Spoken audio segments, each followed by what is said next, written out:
सर्वांना नमस्कार. Class 12th commerce, subject book keeping and accountancy, chapter number 1, introduction of partnership and partnership final accounts. भागीदारी संस्थेची ओळख आणि भागीदारी संस्थेचे वार्षिक हिशोब. लेक्चर नंबर 2 यामध्ये आपण पाहणार आहोत कॅरेक्टरिस्टिक्स ऑफ पार्टनरशिप फर्म और फीचर्स ऑफ पार्टनरशिप फर्म. यामध्ये कॅरेक्टर्स ऑफ और features of partnership firm. Next,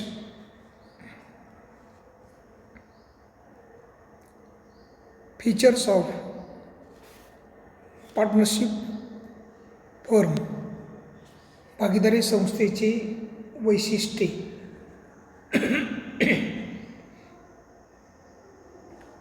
त्यामध्ये वैशिष्ट्यामध्ये फीचर्स ऑफ पार्टनरशिप फर्म. पहिलं वैशिष्ट्य आहे एक agreement, 2 principal and agent, 3 lawful business, 4 sharing of profits and losses,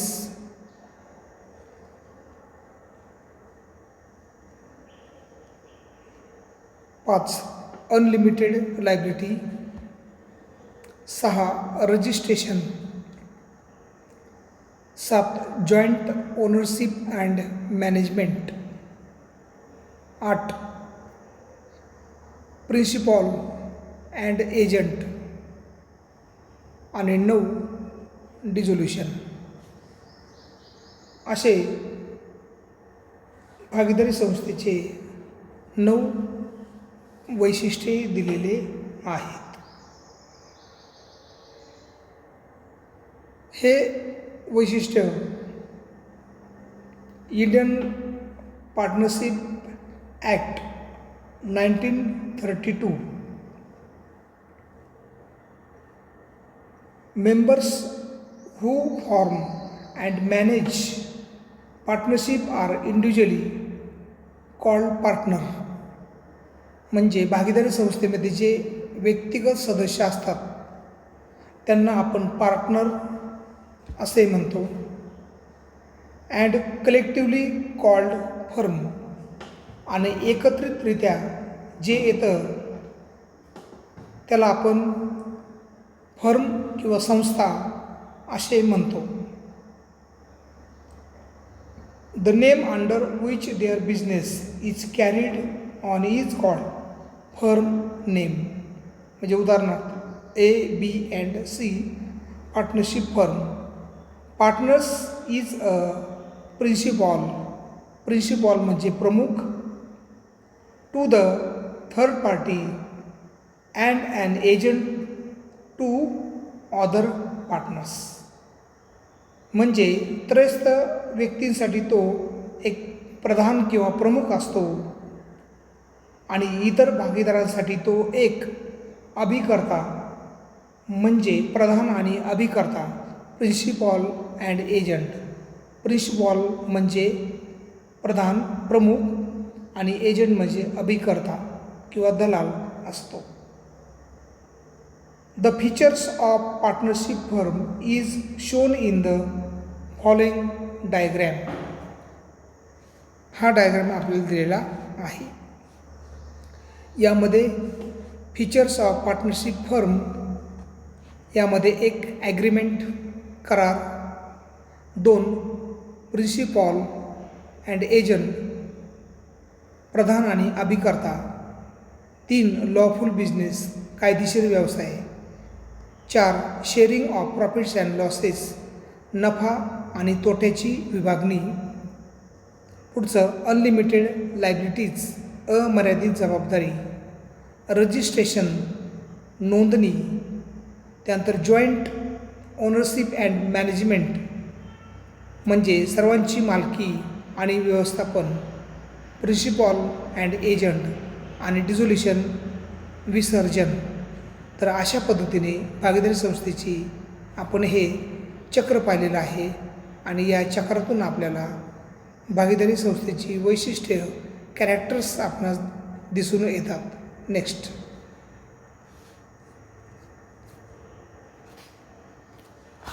तर प्रथम आहे agreement.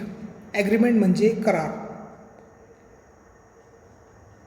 Partnership is a result of agreement between partners. It would be written or oral. A written agreement is preferred so that it can be used as proof in the court of law, and such a written agreement is known as partnership deed. भागीदारीचा करार म्हणजे भागीदारी संस्थेचे पहिले वैशिष्ट्य आहे ते म्हणजे करार.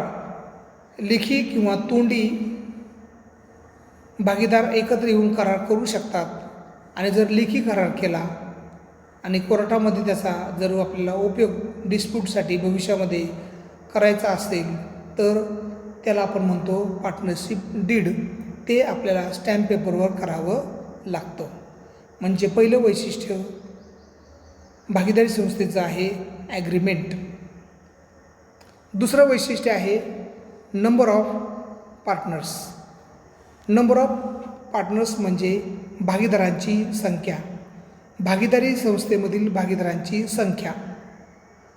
मग minimum 2 partners are needed to start partnership firm. भागीदारी संस्थेमध्ये पार्टनरमध्ये एक व्यक्ती पार्टनर असत नाही. पार्टनरमध्ये 2 किंवा 2पेक्षा जास्त व्यक्ती असणं गरजेचं आहे. म्हणजे मिनिमम 2 पार्टनर्स, कमीत कमी किमान 2 भागीदार हे पार्टनरशिप फर्म भागीदारीचा व्यवसाय करण्यासाठी 2 व्यक्ती एकत्र येणे गरजेचे आहे.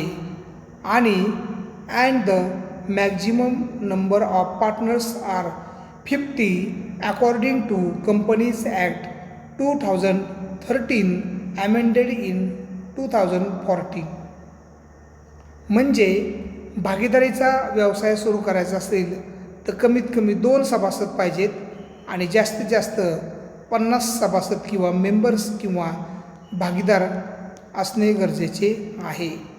म्हणजे किमान 2 आणि कमाल 50. किमान 2 कमाल 50 ही झाली भागीदारांची संख्या.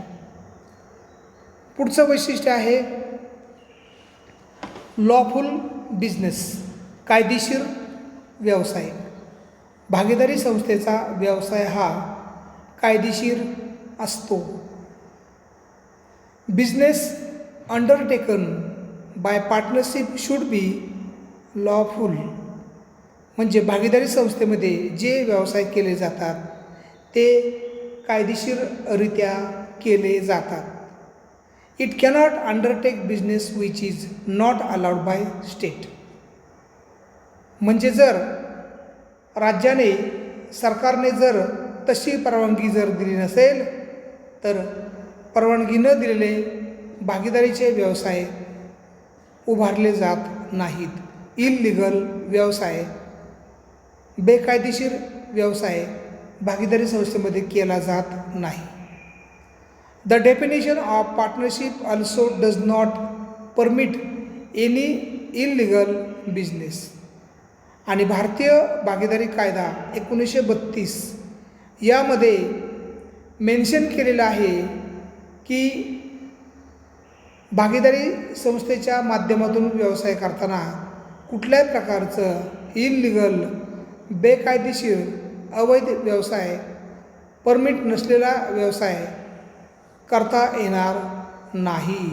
आणि म्हणून भागीदारी संस्थेमध्ये हे कायदेशीर व्यवसाय केले जातात. 4.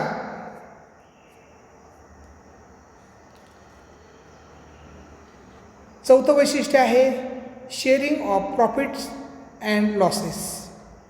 नफा आणि तोट्याचे विभाजन. भागीदारी संस्थेमध्ये खालीलप्रमाणे नफा किंवा तोटा याचे शेअरिंग विभाजन केले जाते. ते कसे? The purpose of partnership is to earn maximum profits. भागीदारी संस्थेचा स्थापनेमागचा उद्देश आहे जास्तीत जास्त नफा कमविणे. Partners have to share profits and losses according to the ratio given in the agreement. आणि त्यांना जर उद्या भविष्यकाळामध्ये नफा किंवा तोटा झाला असेल तर तो नफा किंवा तोटा भागीदारांनी ॲग्रीमेंटमध्ये, पार्टनरशिप डीडमध्ये, भागीदारीच्या करारामध्ये ज्या प्रमाणामध्ये ठरवलेलं आहे त्या प्रमाणामध्येच काय करावं लागतं, तो प्रॉफिट किंवा लॉस त्यांना डिस्ट्रीब्यूट करून घ्यावा लागतो. If the agreement is silent about the ratio then profit and loss sharing will be equal.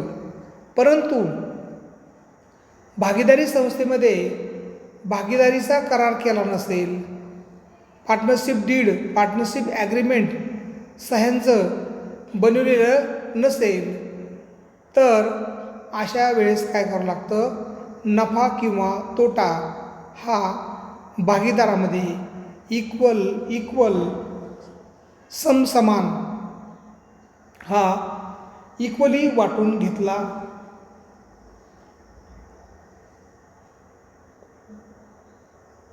जातो जेव्हा भागीदारीचं ॲग्रीमेंट सायलेंट असेल त्यावेळेस. Next, unlimited liability. अमर्यादित जबाबदारी.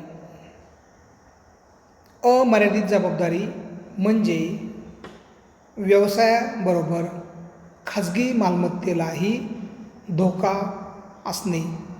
व्यवसायाचे देणे ऋण फेडण्यासाठी कधीकाळी आपल्याला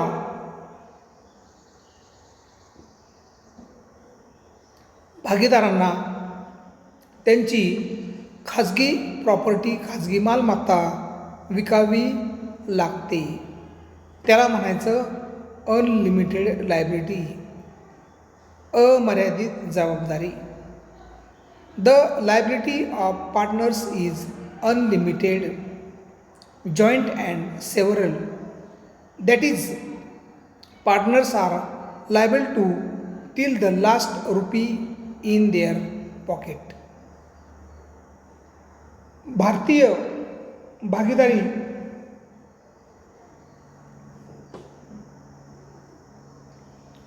संस्थेच्या भागीदारांची जबाबदारी ही जॉईंटली म्हणजे एकत्रितरित्या त्याला भागीदार जबाबदार असतात आणि व्यवसायाचं ऋण हे भागीदाराच्या पॉकेटमधून, खिशामधून त्याची रक्कम दिली जाते. त्यालाच म्हणायचं unlimited liability. If assets of business is not sufficient to pay liabilities then personal property of partners can be use. जेव्हा भागीदारीच्या व्यवसायामधून कर्जाचं देणं भागवता येत नसेल, संपत्ती कमी असतील आणि कर्ज जास्त असेल, देणी जास्त असतील, येणी कमी असतील, कर्जाचा डोंगर असेल तर अशा वेळेस काय करावं लागतं, अशा वेळेस भागीदारांना त्यांच्या खाजगी रकमेतून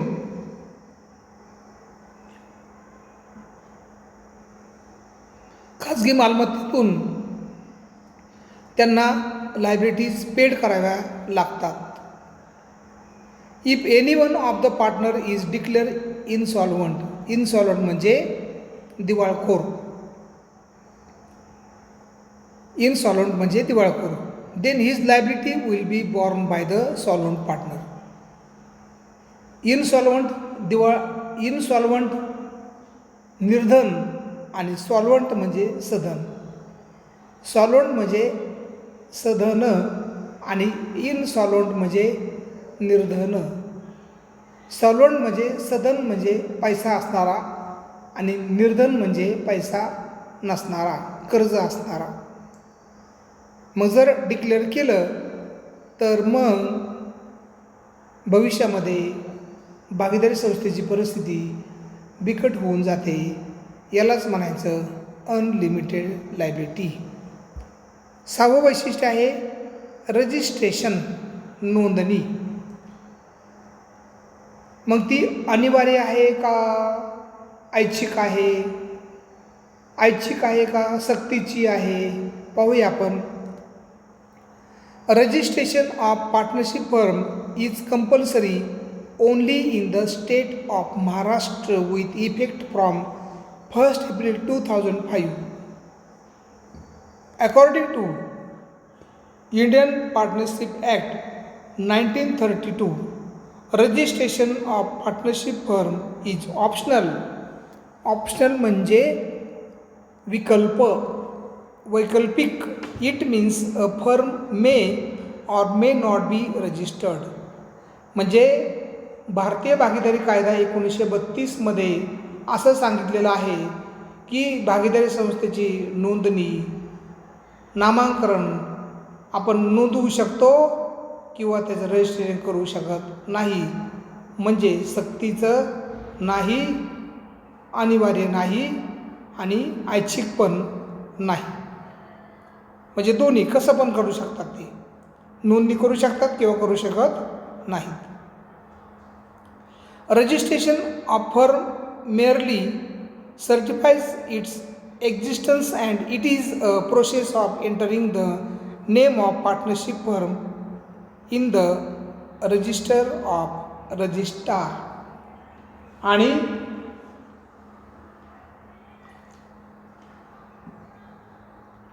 भागीदारी संस्थेचा जो निबंधक आहे, नोंदणी अधिकारी, त्याच्या दप्तरी या भागीदारी संस्थेचं नामांकन करून नाव देऊन रजिस्ट्रेशन, त्याची नोंदणी लेखी स्वरूपामध्ये, कायदेशीर स्वरूपामध्ये केले जाते.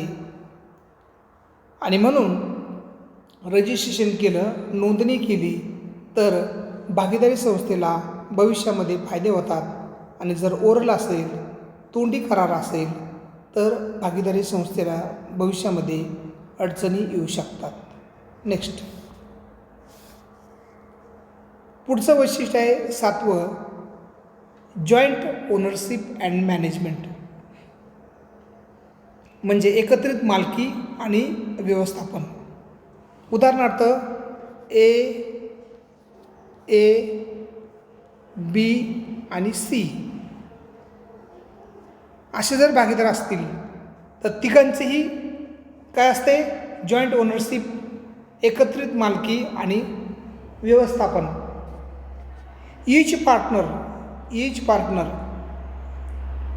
Partner is joint owner of the property of the firm. So no partner can use property for personal use.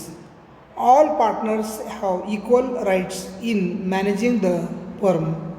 So, all partners are jointly responsible for the management of the firm. म्हणजे सर्व जबाबदार असतात, सर्वांची मालकी असते, सर्व काही हे सर्वांचं असतं. एकट्याची प्रॉपर्टी असू शकत नाही. 8वं वैशिष्ट्य आहे characters, principal and agent. Principal म्हणजे प्रधान, प्रमुख, आणि एजंट म्हणजे अभिकर्ता, दलाल. म्हणजे प्रमुख आणि अभिकर्ता. प्रमुख आणि दलाल. ईच पार्टनर, ईच म्हणजे ABC, प्रत्येक पार्टनर भागीदार वर्क्स इन 2 फोल्ड कॅपॅसिटीज.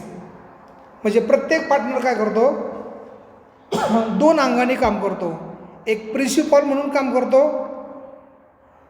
आणि एजंट म्हणून काम करतो. प्रिन्सिपॉल म्हणजे प्रधान प्रमुख आणि एजंट म्हणजे अभिकर्ता किंवा दलाल म्हणून 2 अंगाने तो काम करतो.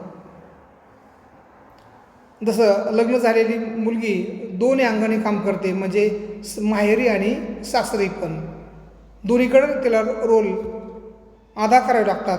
तसं त्याप्रमाणे रोल अदा करावे लागतात. A partner acts as a principal of the firm with outsiders. म्हणजे बाहेरच्या व्यक्तींना तो प्रमुख म्हणून जबाबदार असतो. अँड विथ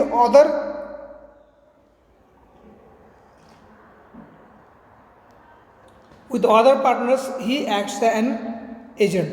आणि इतर भागीदारांसाठी म्हणजे बाहेरच्या व्यक्तीसाठी प्रमुख आणि पार्टनरसाठी तो एजंट म्हणून काय करतो, काम करतो. नेक्स्ट, डिझोल्युशन, विसर्जन. A partnership firm can be dissolve through agreement between the partner. म्हणजे भागीदारीचा जो करार आहे, ॲग्रीमेंट आहे, त्याच्यानुसार भागीदारी संस्थेचे विसर्जन केले जाते.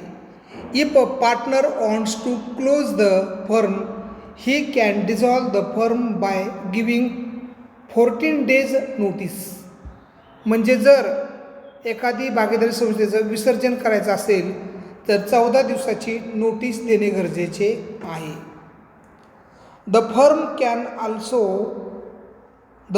Can also be dissolve if a partner dies or retires, becomes insolvent or insane. म्हणजे जर फक्त पार्टनरची इच्छाच नाही तर उद्या जर त्या भागीदारी संस्थेमध्ये जर एखादा भागीदार मृत पावला, निवृत्त झाला, इन्सॉलंट झाला किंवा तो मानसिक संतुलन त्याचं इन्सेन समजा त्याचं हल्ला असेल तर इत्यादी कारणामुळे सुद्धा काय होऊ शकतं, भागीदारी संस्थेचं विसर्जन होऊ शकते. तर अशा प्रकारे आपण भागीदारी संस्थेचे फीचर्स पाहिलेले आहेत. Features of partnership firm. त्यामध्ये एक ॲग्रीमेंट, करार. 2 नंबर ऑफ पार्टनर्स, भागीदारांची संख्या. 3 लॉफुल बिझनेस, कायदेशीर व्यवसाय. 4 sharing of profits and losses, नफा आणि तोट्याची विभागणी. 5 अनलिमिटेड लायबिलिटी, अमर्यादित जबाबदारी. 6 रजिस्ट्रेशन, नोंदणी. 7 जॉईंट ओनरशिप अँड मॅनेजमेंट, एकत्रित मालकी आणि व्यवस्थापन. 8 प्रिन्सिपॉल अँड एजंट, म्हणजे प्रधान आणि अभिकर्ता. आणि 9 डिझोल्युशन, विसर्जन. तर या प्रकारे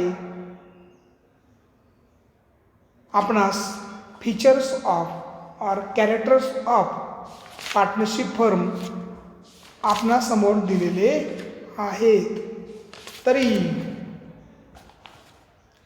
आलेल्या व्हिडिओचा आपण व्यवस्थितरित्या